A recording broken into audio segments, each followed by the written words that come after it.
My sister's kid spilled juice on my laptop and I demanded she pay. It sounds harsh even to me now, but at the time, it felt like the only fair sentence in a courtroom of sticky orange evidence. I'm Clara Nguyen, 30 years old, freelance copywriter, caffeine worshiper, and accidental villain of what the family group chat still calls Juicegate. The day started almost sweetly.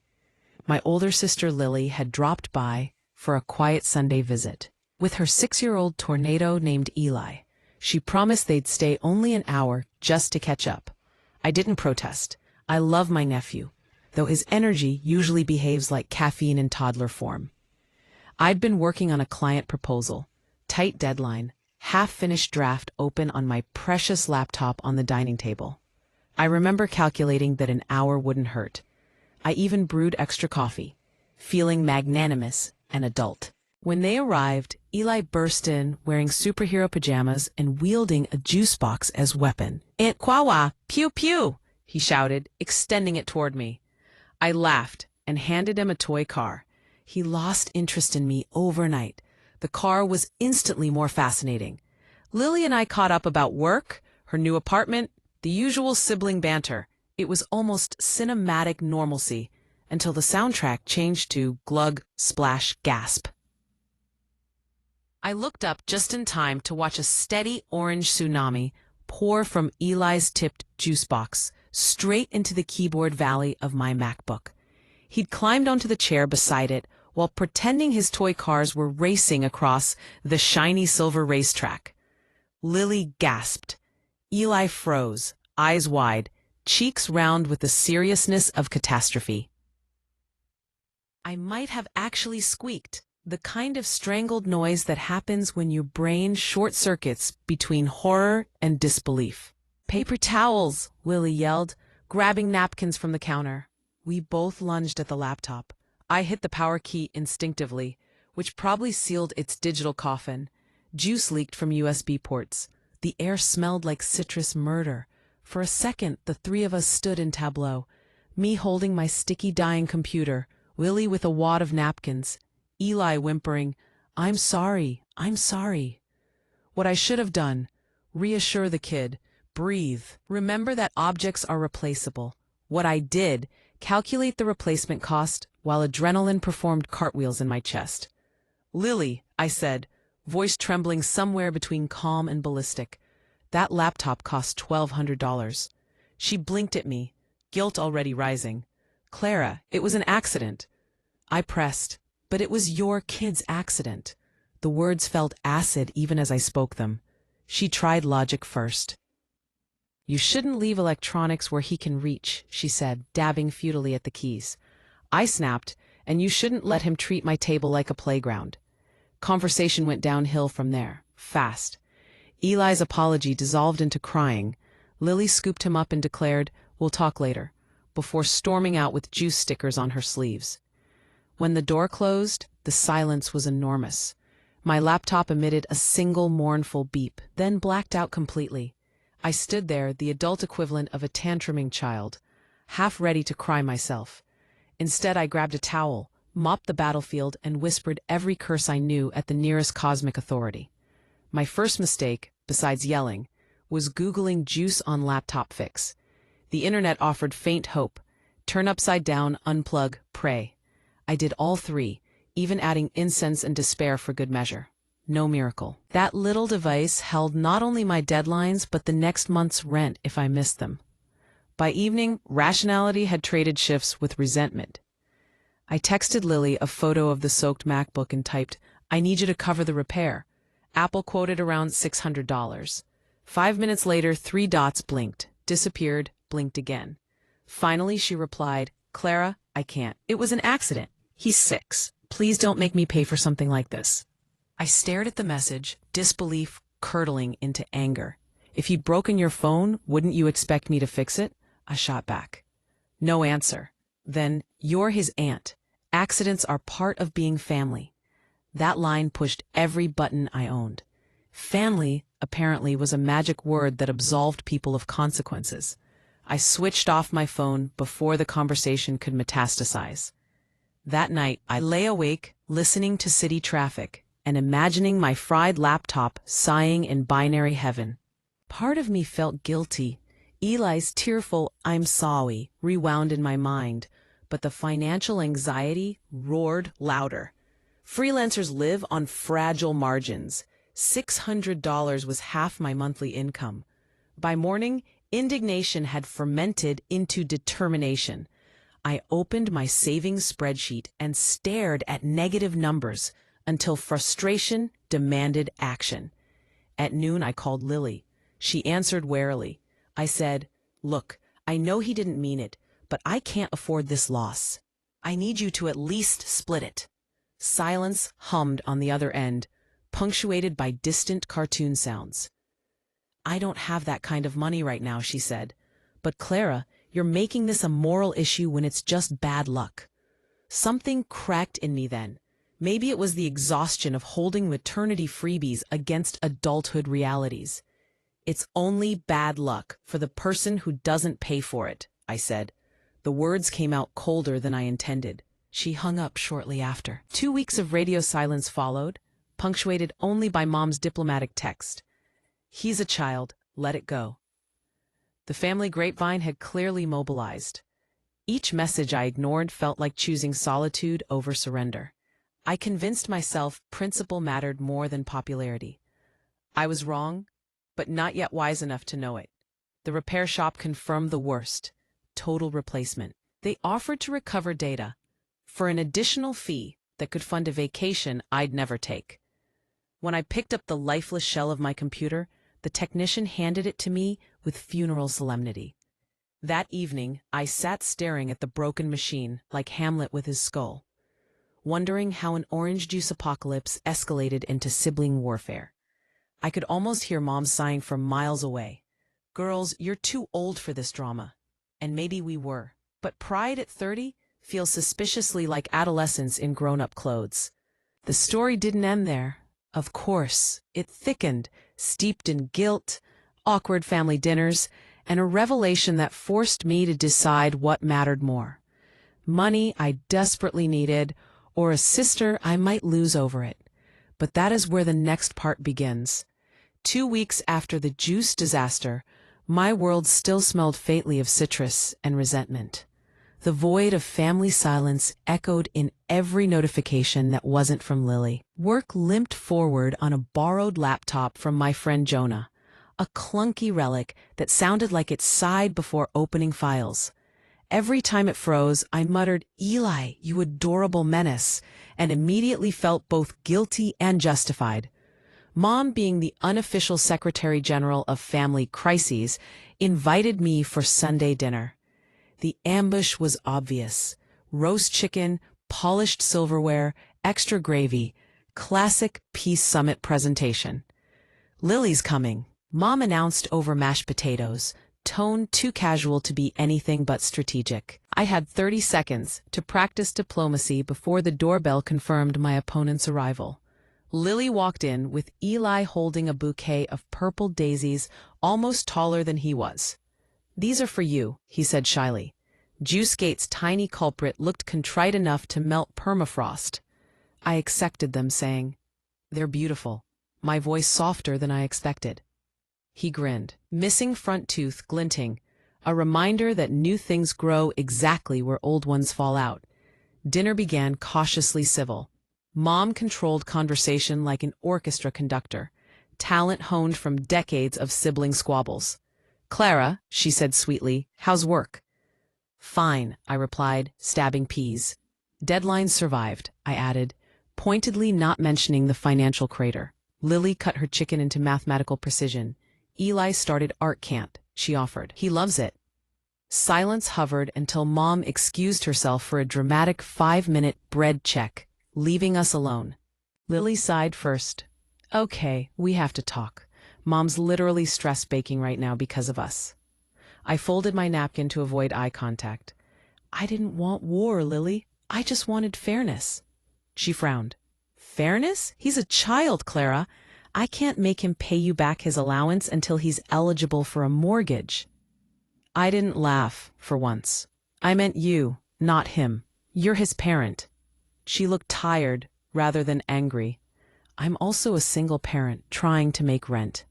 You think I don't feel awful? I barely sleep since he cried himself sick that night.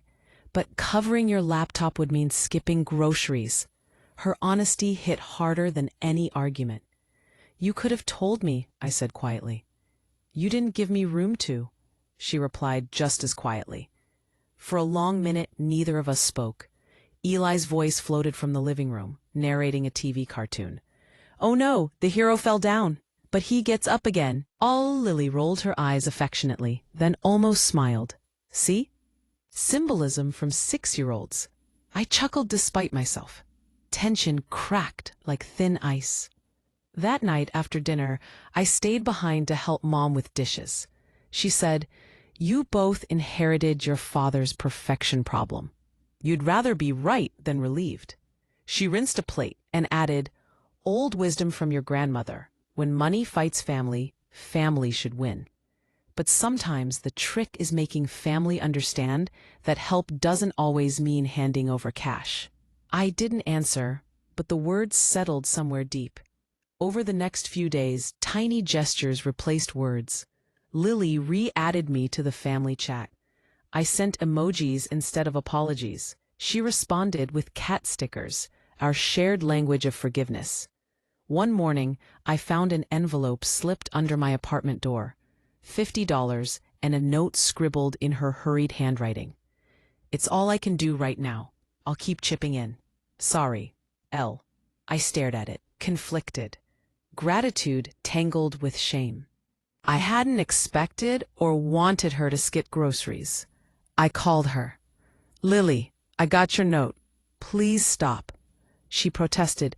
"But you said—" "I know what I said," I cut in. "Keep the money. Just let me fix the rest." The relief in her silence told me she'd been holding her breath for weeks. That afternoon, I dropped the ruined laptop at a recycling center. Watching them dismantle it felt symbolic, a final autopsy for my pettiness.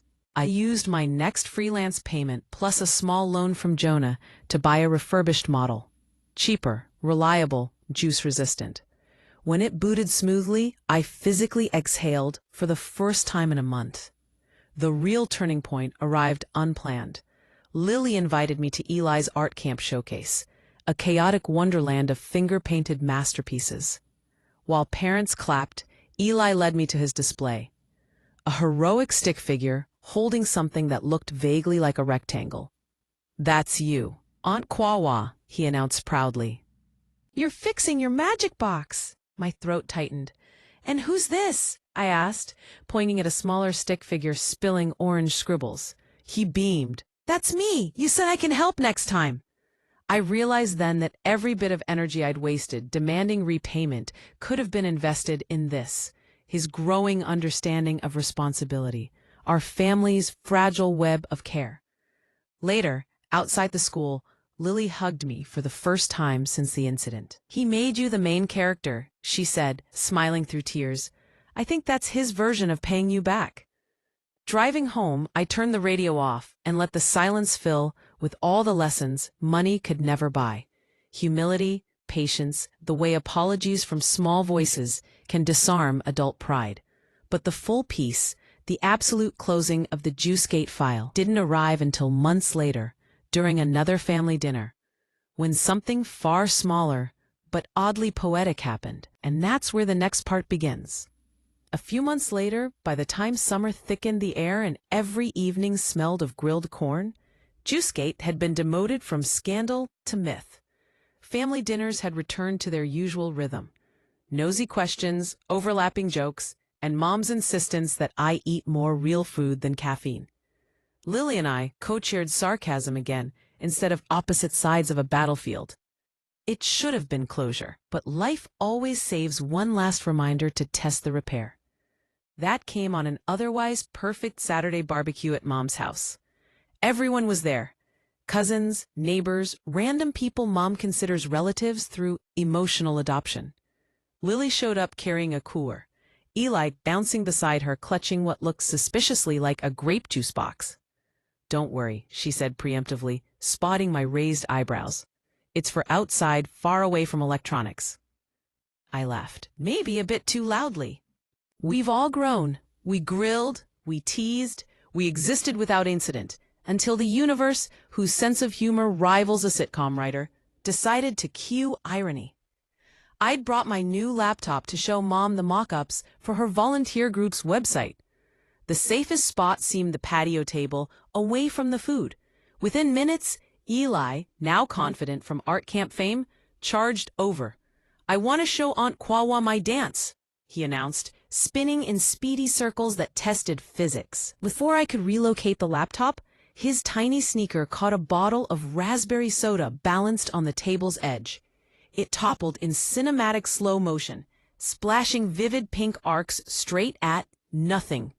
The laptop was fine.